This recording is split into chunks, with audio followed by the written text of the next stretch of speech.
জন্ম থেকে এক কথা শুনতেছি, তুই হিন্দু, তোর বাংলাদেশে কোনো জায়গা নাই। আমি তো হিন্দু হয়ে জন্মেছি ভাই, আমি তো এই মাটির সন্তান নই।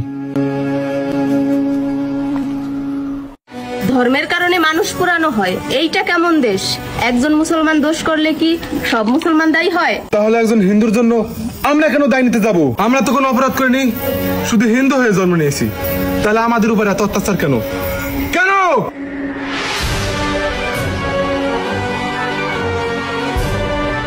যে দেশে জাতীয় সঙ্গীত গাইতে গাইতে চোখে জল আসে, সেই দেশে আজ কেন আমরা নিরাপদ নই? এই মাটি আমার, এই পতাকা আমার, তবুও কেন আমার পরিচয় লেখা থাকে আমি অন্য?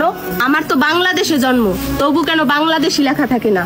এই অন্য হওয়ার কষ্টটা কেউ বোঝে না। আমাকে ভয় দেখে দেশ চালাতে চাইতেছো? ভুলে যাইও না, আমরা ভয় পাওয়া মানুষ না। যারা ভাবে হিন্দু মানি দুর্বল, তারা হয়তো জানে না আমাদের বাংলাদেশের প্রতি অপরিসীম ভালোবাসা আছে, আর এই ভালোবাসা আমাদের লড়তে শেখায়। আমরা সংখ্যালঘু নই, আমরা বাংলাদেশের নাগরিক। আমাদের রক্তেও বাংলার সুর বয়। আমাদের অধিকার ভাঙলে ভাঙবে পুরো জাতির বিবেক, কারণ সংখ্যালঘুর প্রতি অত্যাচার মানে সংখ্যাগুরুদের মানবতার পরাজয়। আমরাই হিন্দু, আমরাই মুসলমান, আমরাই বৌদ্ধ, আমরাই খ্রিস্টান। ধর্ম যাই হোক, সবসময় করতে হবে সম্মান।